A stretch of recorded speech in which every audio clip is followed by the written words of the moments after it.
What's going on, guys? Johnny on the track, back with another video, coming off a good, solid win at the Roval with Kyle Larson. I told you there was value on the board with Larson, with Bell as well, who finished second.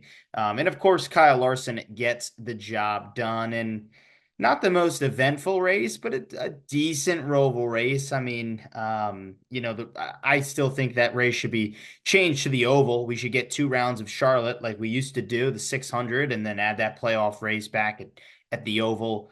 But a decent Roval race, can't complain. Some solid, I guess, storylines around everything. Obviously, Logano looked to be out, and Bowman was supposed to be in. But that car failed post-race inspection, too light, so Logano rounds out the top 8. And so now we move to Las Vegas, first race of the round of 8. And I like the board a lot this week. I like the board a lot. I think there's a lot of value from not top to bottom, but like second to bottom. I feel like there is a ton of value that you can kind of explore and place what you want. I'm gonna do my best in the next 10 or so minutes to give you my best bets and my drivers that I'll be watching for this Sunday in Vegas. But I do think overall you can't go wrong with a lot of value on the board, especially how you spread your unit counts out. I think you can do it strategically and find a winner that'll net you some good money. So excited for Vegas, one of the best, in my opinion, mile-and-a-half tracks on the circuit. I was at a Las Vegas race a few years ago now, and I feel like with the next gen car, that track always delivers. We saw, what, 2 weeks ago, I guess now, would be that Kansas race. So I think Kansas taught us a lot of what we should be able to see at Vegas this Sunday afternoon. So before I get into the bets, let's talk about the partnership with the NASCAR betting preview show. It's how you would be listening to the podcast version of this show. And if you're listening just via the podcast, make sure you check out the YouTube channel, Johnny on the Track on YouTube channel, and vice versa. If you are listening or watching on YouTube, rather, make sure you just search NASCAR Betting Preview Show on Spotify and the Apple Podcast app, however you consume your podcast. Hit that follow button, and you'll be linked up to some of the best content in motorsports betting. Myself and plenty of others will get you ready for the week that is Vegas, and a live NASCAR betting preview show goes live on X Wednesdays, 8 p.m. Eastern Standard Time. Only a couple more times you can watch that show this year before we get to the championship race at Phoenix. So 4 more races total. So the episodes of the betting show are winding down quickly, but we'll be doing plenty of content past the NASCAR season, so that should be fun. But 4 more times where I get to share my bets with you guys in 2024. So let's end on a high note after a Larson win last week. Okay, here we go. Race number 1, round of 8, Las Vegas. My favorite bet. I will be betting pretty much everything around this driver, from money line to top 3 to top 5 to top 10. Kyle freaking Busch. I know I could have said I could have went another level up, but Kyle freaking Busch, top 3, top 5, top 10, money line for the Vegas kid. I say the Vegas kid, once a Vegas kid, now a Vegas grown adult, that is for sure. But once a Vegas kid, came up through the ranks in Las Vegas. It's his home track. He was super fast at Kansas, probably should have won that race if not for wrecking out, trying to battle Chase Briscoe. Just got a little bit too eager in that sense, and wanted to pass Briscoe and kind of drive away from Chastain, which I think he probably would have done. But this is a big race for Kyle Busch. I know it. We know it. Everybody knows it. That if Kyle Busch wants to continue that winning streak that he has had for so many years in the NASCAR Cup Series, this is his last chance to do so. He is not winning at Miami, at Homestead, Miami. I'm sorry, he's not doing it. He is not winning at Martinsville. I'm sorry, he's not doing it. He is not winning at Phoenix. He's absolutely not winning at Phoenix. Um, he's just not doing it. So Kyle Busch, to me, this is his last chance. He blew that race at Kansas a couple weeks ago. This is the spot where Kyle Busch, all the marbles are here for him to get it done and win for another consecutive season, and extend, I believe, extend that the streak that I think he's already most all time. I could be wrong about that. But it doesn't matter. Look, to extend this streak, he needs to win here, and I think he's going to have a great car. I think he is going to be darn close. If he's not winning, he's going to finish top five. If he's not winning, he's going to finish top three, which would make him also finish top 10. That's why I am pounding the board with Kyle Busch bets. I'm rooting for this one. I hope the number 8 car in that team can get it done one more time for Kyle Busch. So that is the main bet I'm going with. That is my play of the week. It's probably my play of the playoffs. Now I'm going to just tell you that aside from Kyle Larson, there is value all over this board.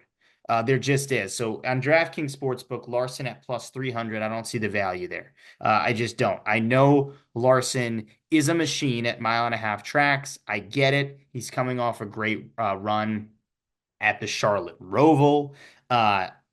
He had a fast car at Vegas earlier this season. He was your Vegas winner. I actually remember that race quite well because I picked him in my fantasy league. So, he's won at Vegas. He won earlier at Kansas.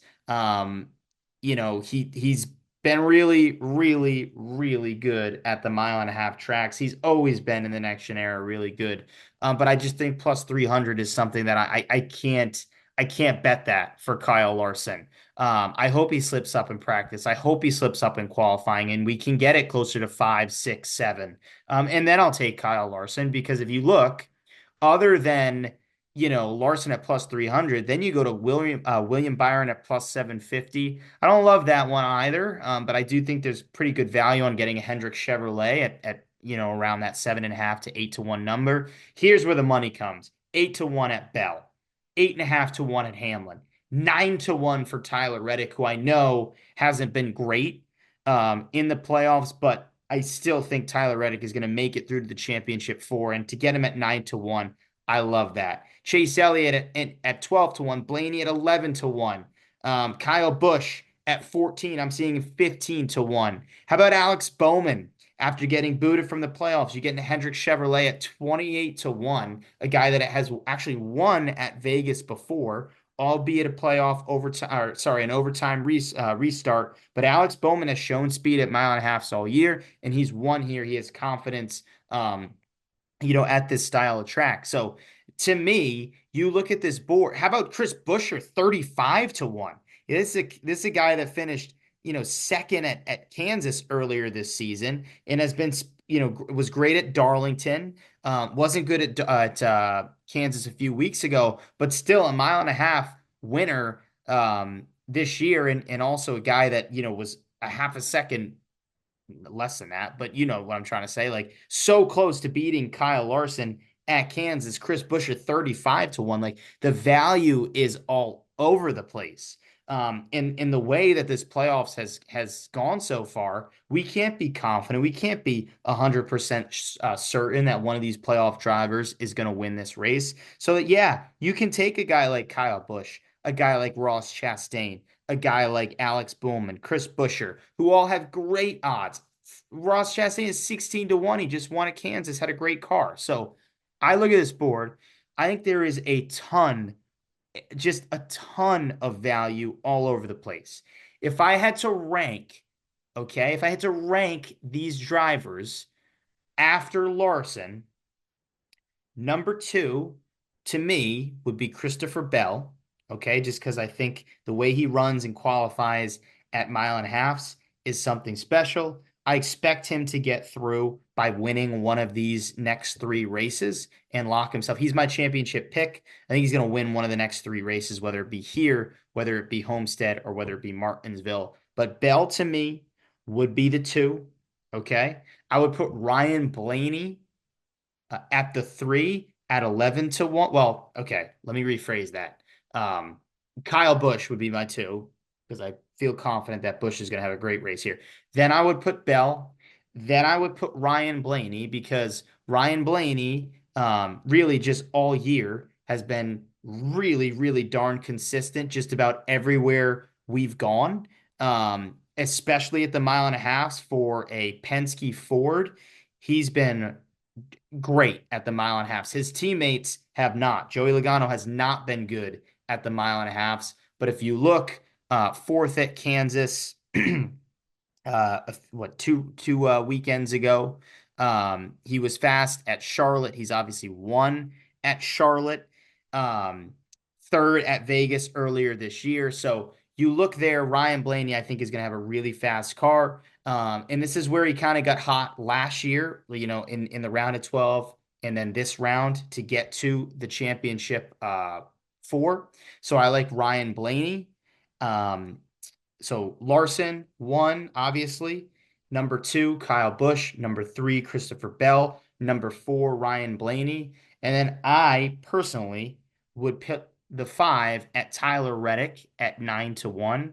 Again, I understand that Tyler Reddick has not had a great playoff. Um, but you look at the body of work from Tyler Reddick this year on mile and a half tracks, and it speaks for itself, quite frankly. And to get a 2311 Toyota at 9 to 1 on a mile and a half. This is the guy that finished second at Vegas earlier this year, fourth at Texas, fourth at Charlotte. Um, what else here? Second in Indianapolis. Um, I mean, the results just, quite frankly, speak for themselves. Yes, I get it. He didn't have a car at Kansas. He wasn't good at Bristol, not good at Talladega, terrible at the Glen. I get it. But Tyler Reddick is a machine when it comes to these mile and a halves. If you look at the body of work throughout this season, maybe they were experimenting some stuff early in the playoffs. Who knows? I could be wrong there, but you never know. Feeling confident that they could, breeze through those first couple rounds. But Tyler Reddick, again, second at Las Vegas earlier this year, fourth at Texas, fourth at Charlotte.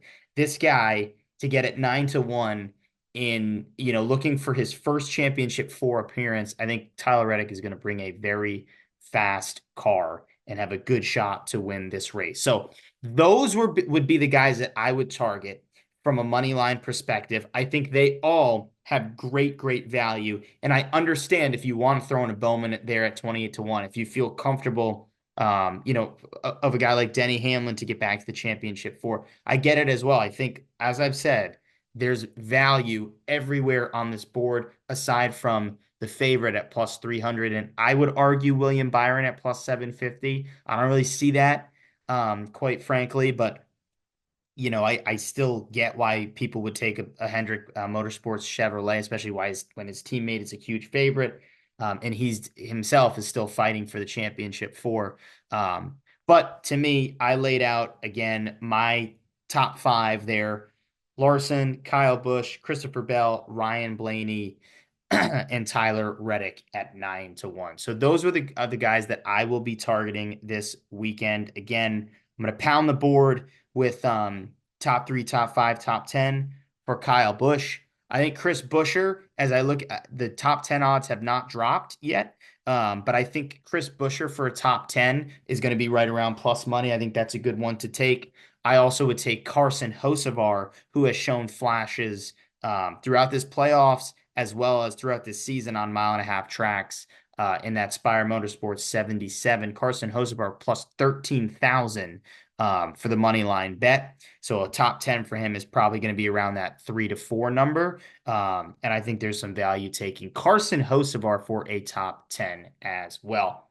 That will do it. That's going to round out my card. Want to know what you guys think? Give this video a like, goes a long way for the channel. Like I said, want to know what you guys think? Put your thoughts in the comment section below. Let's see who you're targeting, who you're betting on, who you feel like the value is on this weekend. And of course, subscribe for more motorsports betting content. Appreciate you guys watching. Only a few more of these this season. So thank you.